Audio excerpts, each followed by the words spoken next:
watching Fox 9 All Day. Welcome back to Fox 9 All Day. Esports is one of the fastest growing industries apparently in the country. Bemidji State University and Northwest Technical College are now the latest schools in our area to launch this first ever esports program. It's expected to start next year in 2026, sort of at a club level sport, but the goal is to actually evolve into an intercollegiate varsity program. So joining me now is Drew Graham, chair of the School of Technology, Art and Design at Bemidji State University. Thanks for joining us, Drew. Yeah, no problem. Thanks for having me. So bigger picture, how big of a deal is esports at the college level? Oh, it's becoming absolutely huge. Most of the Min-State institutions have had esports for a few years now. You're definitely seeing it at the high school level. Pretty much the vast majority of high schools now have an esports program, which then can feed directly into this. Can you, for those who may not know what it is, and maybe even have just an idea, can you kind of describe what esports is and what a person would be doing while they're competing in esports? Sure, yeah. And so it's, competitive gaming, played on several different platforms. So some computer games, some Nintendo games, usually played in teams. There are some solo play as well. But yeah, you train just like you would for a regular sport. You have coaches like you would for a regular sport at the varsity level. You compete. A lot of times you can compete without traveling, and so you can compete from your own campus against campuses all over the state. Now, can we break that down just a little bit? When you talk about the training piece of it, can you give me some examples of some of the skills that you are learning and trying to hone as you're training? Sure. So there's a lot of, reflex goes into it, definitely learning the ins and the outs of the game. There's a lot of different strategies. The coaching element is a pretty big piece of it. There are several coaches that will do remote coaching across the entire world, really. But yeah, just competing as a team, learning to work with your teammates on the cooperative games, things like that.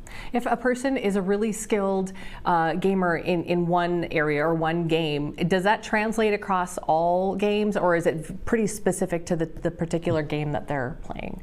So there's definitely some aspects that would carry over between games, but really most students have their specialty, their go-to game, the one they really excel at, and they kind of focus on that particular thing. And in order to, I know club works a little bit differently. Then it's not like you're, trying to make a varsity level team. But even at the club level, it seems like these younger generations, it's so inherent. So many of them are gaming. What's the competition like to get onto one of these teams? Is it like just all the most elite gamers, or can it vary?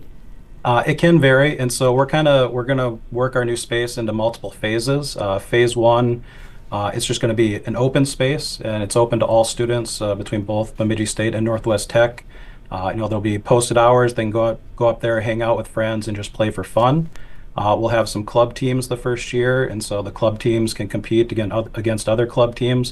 And then hopefully, a year from now, maybe 2 years from now, we'll have a varsity team that will compete. Yeah. And when you look at sports like a football or basketball, things like that, more traditional athletic sports, there's a certain stereotype of a person. You need to be this tall, or this type of a person with this kind of a competitive spirit. I mean, is there a stereotype of a gamer, or is it really diverse? It's very diverse. Years ago there was kind of a stereotype of a gamer. A gamer looks like anybody nowadays. It's amazing how many students game. I know IT on campus here, they track number of gaming devices connected to the network, and I'd say almost half of our students are gamers in one capacity or another. And so it's something that's going to be available to anyone that wants to participate. I mean, it's going to be a very low entry point. And so as people are considering something like this, for a college experience, I guess you look at how this might translate in, as your parents might say, the real world. Well, what are you going to do with that in the real world? What types of careers or pathways could somebody go down with this kind of a background or skill set? Yeah, absolutely. And so, there are some general skills, some people skills and some teamwork skills that everybody's going to get. The students that really seem to get into this sort of area, they're leaning more towards those STEAM, categories of technology, engineering, math, things like computer science or even design. And so not just playing the games, but learning, how they're created, learning how to, whether it's coding games or, like we'll have a esports broadcasting space, and so learning how to broadcast online and doing podcasts and things like that. It's really going to be a space that's used for a lot of different productions. Our hope is to have a complete lab devoted to artificial intelligence development, so that will tie into the space as well. Wow, so a lot of different ways to, it sounds like, to get involved. Do you know at this point, will there be scholarships, or is there a hope that sometime there might be? Yep, absolutely. Actually, starting year one, we will have multiple scholarships available. And so none of this could have been possible without, we've got a partnership with Paul Bunyan Communications in Bemidji up here, which is just a fantastic company. They've invested so much in the community, the university, but also at the high school level. And so they're partnering with us on all of this. They're helping us develop it, get the space set up, working on the network. And then they're putting up scholarships every year for the next 5 years to get this up and off the ground. Incredible. Okay. And this exists at some other universities and colleges, I understand, in Minnesota already, as you were saying off the top. So ultimately, Absolutely. Is there a goal to sort of like have competitions between, even if you don't travel, as you said earlier? Yep. That's where we're headed. And so, yeah, there will definitely be competitions in the future. There are some that are already competing. Our hope is to even, each school will kind of host their own competition throughout the year as well. And again, it's something you could do remotely, but it is also kind of fun.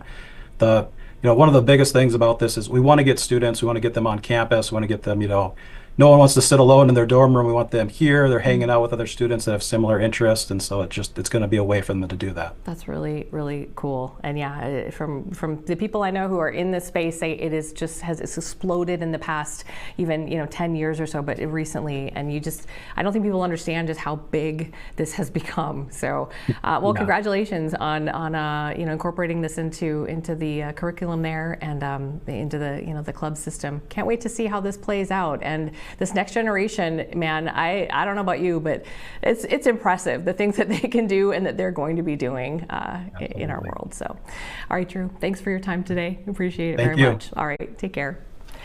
All right.